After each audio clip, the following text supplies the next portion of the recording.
جايه النهارده اقدم اعتذار رسمي لاصحاب المخابز واقول لهم اسفه، خلاص انا مش هشتريها تاني.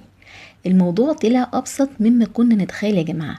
النهارده هنعمل قرص او نواعم الافران كما يجب ان يكون بسعر كيلو دي 20 جنيه بس وبالميه، وهتاكلي احلى قرص ممكن تدوقيها بريحه المخابز اللي بتجننا واحلى.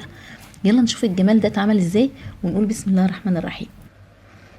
اول حاجه كده انا معايا كيلو دقيق، طبعا كل واحده دي بيختلف عنها عن التاني. النهارده انا استخدمت دقيق تحفه ب20 جنيه الكيلو، هوريهولكوا. بس طبعا عشان كل واحده عندها دقيق مختلف، فانا هقعد اعمل لكم كده حركه تخليكوا القرص تطلع معاكوا تجنن. انا كيلو الدقيق بتاعي حجزت منه كوبايه، خدي بالك معايا وركزي. الكوبايه بشيلها كده وبعدين بسكينه بعمل زي مسحه كده عشان يبقى انا واخده كوبايه بالظبط. تمام. بقيت الدقيق حطيت عليه نص معلقه صغيره من الملح، معلقه صغيره من البيكنج باودر، واحط ربع كوبايه من السكر، وممكن تزودوا السكر عن كده لو حابين. معلقه كبيره من الخميره الفوريه. وبكده اكون جهزت المواد الجافه بتاعتي. اول ما تحسوا ان في حاجه صعبه اكتبوا لي في الكومنتات ايه الصعب اللي في الموضوع او ايه الصعب في الوصفه.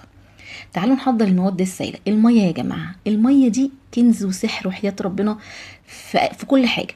كوبايتين ونص من الميه اللي هي ازازه يا جماعه، الميه المعدنيه اللي هي نص لتر دي.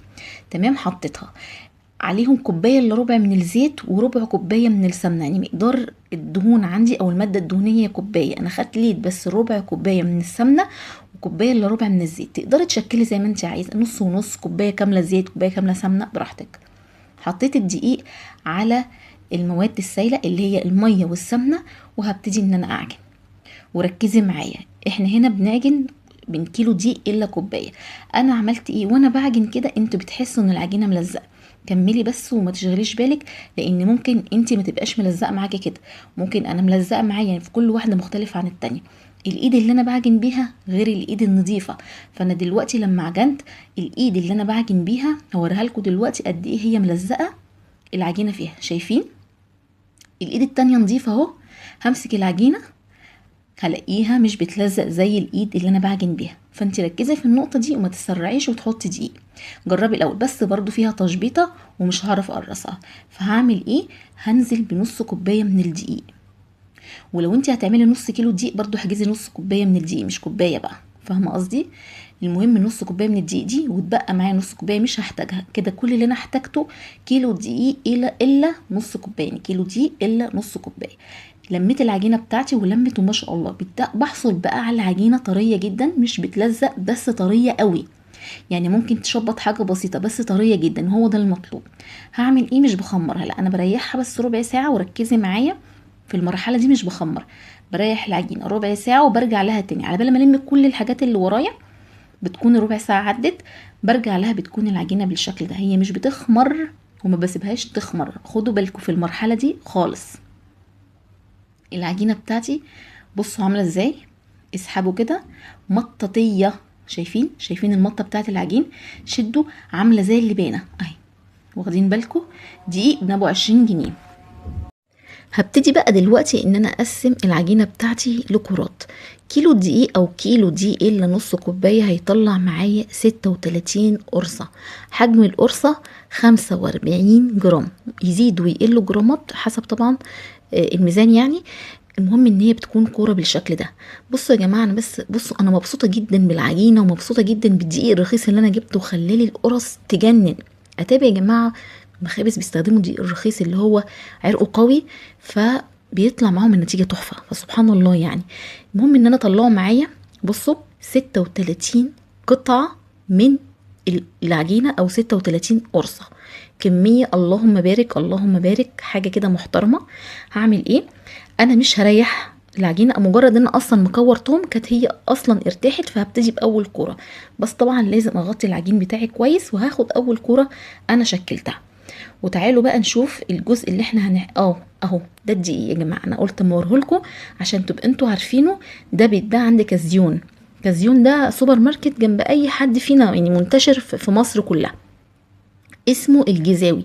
الدقيق ده الكيلو ب20 جنيه. طلع القرص معايا حكايه. فعلى فكره الدقيق ده هيبقى حلو في اي معجنات والفطاير والبيتزا والكلام ده كله، والميني بيتزا، كل الكلام ده هيبقى تحفه فيه، والفينو طبعا والكايزر والكلام ده كله. انا كان عندي عجوه ما حطيت لهاش سمنه ولا اي حاجه لان هي كانت طريه. السمنه العجوه عندك لو مش طريه ممكن تحط لها حته سمنه وقلبيها عشان تطرى معاكي. المهم ان انا عملت العجوه بتاعتي بالشكل ده وبططت القرصه وخليت الجزء اللي في النص سميك والحروف هي اللي رفيعه. وبعد كده بعمل زي بقجه، بحشي وبعمل زي بقجه بالشكل ده، بتكون القرصه معايا بالشكل ده.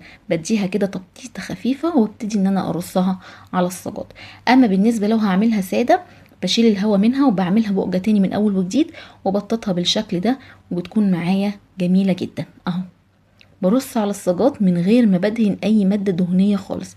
اللهم بارك، رصيت على الصاجات كلها وبرضو على مال ما خلصت الكمية. كان اول صاج انا عملته ما شاء الله تبارك الرحمن خمر.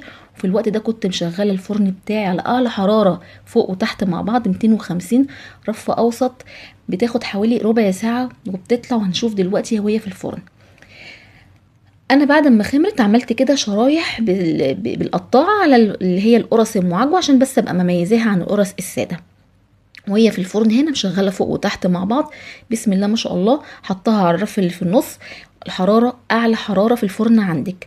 الفرن الغاز عندك برضو حطيها على النص، لو انت مش عندك الشوايه ما بتشتغلش خليها تاخد لون من تحت وبعد كده شغلي الشوايه وهي في مكانها على الهادي عشان تاخد اللون الموحد بالشكل ده.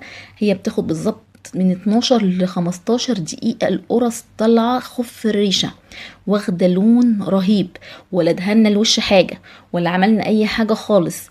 واللهم بارك اللهم بارك. والدقيق من ابو 20 جنيه كيلو. انا على طول بجيب دي اغلى انواع الدقيق بشتريها عشان الحاجات بتاعتي تطلع حلوة.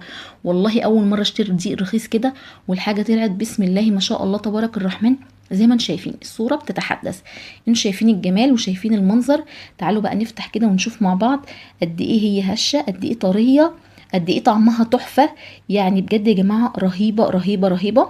وطبعا هنفتح دلوقتي برضو القرص السادة ونشوفها مع بعض. القرص دي يا جماعة تعملوها تشيلوها في الفريزر، تطلعوها تفطروا بيها بالشاي بلبن، تدوها لولادكم في اللانش بوكس. هي حلوة جدا في كل حالاتها. بس كده. اي سؤال اي استفسار اكتبوا لي في الكومنتات وانا ان شاء الله هرد على حضراتكم، واشوفكم ان شاء الله في فيديو جديد وصفة جديدة. شكرا لكم، مع الف سلامة.